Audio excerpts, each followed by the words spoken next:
मानव तो मानव को सब लोग समझ रहे हैं बीजेपी का कैंडिडेट है। ये दानव कौन है? ये दानव है जो टीएमसी वालों कर रहे हैं, उसके खिलाफ लड़ाई है। ये जनता का आवाज था। वो लोग बोल रहे हैं कि चलो आप लक्ष्य भंडार में 1500 रुपए 1700 रुपए देते हो, हर इलेक्शन आता है तो 500 रुपए अब बढ़ा देते हो, लेकिन उसके साथ साथ यहाँ पर आपका जो शाहजहां है वो संदेश खाली में पीठे बनाने के लिए महिलाओं को बुलाते हैं, उनका बलात्कार होती है। महिलाओं को जो आत्मसम्मान का जगह है, महिलाओं को जो डेवलपमेंट में जगह है, वो किधर है? नहीं, लेकिन लेकिन लेकिन भाजपा लेकिन आएगा। मुझे एक बात बताएं, आपने संदेश खाली का जिक्र किया, ये तो 2021 के चुनाव के दौरान भी एक महिलाओं की सुरक्षा का बड़ा मुद्दा था। तब कैसे पश्चिम बंगाल में ममता बनर्जी इतनी बड़ी जीत हासिल कर पाई? एंटी इनकम्बेंसी का मुद्दा तो 2021 में भी था। लेकिन तब तक क्या लोग अपने वोट डाल सकते थे? ये जो एसआईआर हुआ, जहां पर एएसडी पहले, उसके बाद एडजुडिकेशन, कितना वहां पर वोट था जो जाली वोट था, जिसका वोट लेकर ही ममता बनर्जी ने ये महामाटी मानुष का सरकार बनाए थे। अब ये एसआईआर में डेटा निकल गया तो ऑटोमेटिकली वोटिंग परसेंटेज हाई हो गया। लोगों को समझ में आ रहा था जो लो मार्जिन का सीट था वो 50-60 बूथ जो है उसको लूटा जाता था, 100-150 करके लूटा ले तो वो लो मार्जिन का सीट ऑटोमेटिकली टीएमसी के तरफ आ जाते थे। लोगों के अंदर गुस्सा था, लेकिन इलेक्शन कमीशन बोल दीजिए या ऑपोजिशन पार्टीज, वो ये माहौल नहीं बना पाया कि लोग अपने वोट अपने दे पाए। ये 2026 का चुनाव जो आए, लोग उत्सवों के माहौल में आए और वोट दिया। क्यों? क्योंकि उसने देखा ये एक अपॉर्चुनिटी है, जिस अपॉर्चुनिटी में अगर वो दानव को मैं हरा सकता हूं तो अगली बार मैं मेरे मर्जी माफिक मैं वोट डाल सकते हूँ। मेरा वोट ही मैं नहीं डाल सकता तो कैसे आपको जनता का जो असली रीजन है वो ईवीएम में रिफ्लेक्ट होते देखा देंगे? इसलिए 2021 में 2024 में आपको संदेश खाली का इफेक्ट नहीं दिखा दिया। अभी 2026 का इलेक्शन पर 2 सीट है, संदेश खाली है और हिंगोलगंज है, जहां पर भाजपा जीत सकती है। बाकी 5 में भर भर के मुस्लिम वोटर है, तो ऑटोमेटिकली वो 5 सीट तृणमूल कांग्रेस की तरफ जाना चाहिए।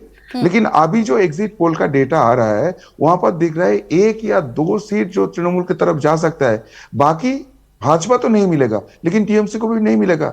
शायद वो आईएसएफ की तरफ जा सकता है, शायद वहां पर सीपीएम की तरफ जा सकता है। तो इसके मतलब ये हो गया कि हिंदू वोट जो है उसका गुस्सा है, उसका जीने मरने का ये युद्ध है, तो वो भाजपा के पास जाएगा। लेकिन मुस्लिम वोट जो कंसोलिडेट हुआ था, क्योंकि ममता बनर्जी ने डराए थे कि यहाँ पर भाजपा आ जाएंगे तो आपको इंडिया से निकल के बांग्लादेश या पाकिस्तान भेजा जाएगा, वो वाला मुद्दा इस बार नहीं चला, उसमें स्प्लिट हुआ और उसका फैसिलिटी कांग्रेस हो, बाम हो, आईएसएफ हो, इन लोगों को मिलेंगे।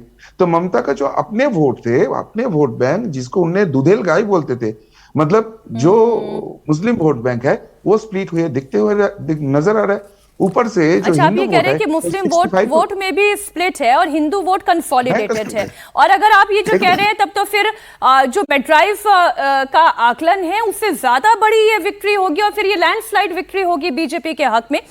मैं 2 और रीजन की बात कर लेती हूँ, नॉर्थ कोलकाता और साउथ कोलकाता की। जरा बिग स्क्रीन पर आप लेकर आ जाएं ये दोनों आंकड़ा, और यहाँ पर किस तरीके से पोल परसेंटेज बढ़ा है उसे देखना होगा। क्योंकि जो मुस्लिम मेजॉरिटी क्षेत्र है वहां पर तो आप देखिए, वहां पर तो पोलिंग परसेंटेज हर बार बढ़ता था, इस बार भी वहां पर बढ़ा है। पहले आप ये देखिए 1977, 2011 और 2026 का ये 3 आंकड़ा मैं आपके सामने रख रही हूं। कांग्रेस की जगह जब लेफ्ट की सरकार आई तो वोटिंग प्रतिशत 4.47% कम हुआ था और सरकार बदली थी, ममता बनर्जी की सरकार आई 2011 में, जब ममता सरकार ने 2.36% अधिक वोटिंग कराकर यहां पर सत्ता में वो काबिज हुई। हालांकि इस दौरान वोटिंग का ट्रेंड अलग दिखाई दिया। 1977 में 1977-72 के मुकाबले अगर आप यहां पर वोटिंग ट्रेंड देखेंगे तो कुछ मत प्रतिशत बढ़ा, लेकिन 2026 में आप देखें अचानक से इसमें अपसर्ज जो दिखाई दे रहा है, मतदाताओं का जो उत्साह दिखाई दे रहा है, 2021 से 7.67% अधिक 2026 में मत प्रतिशत दिखाई दे रहा है।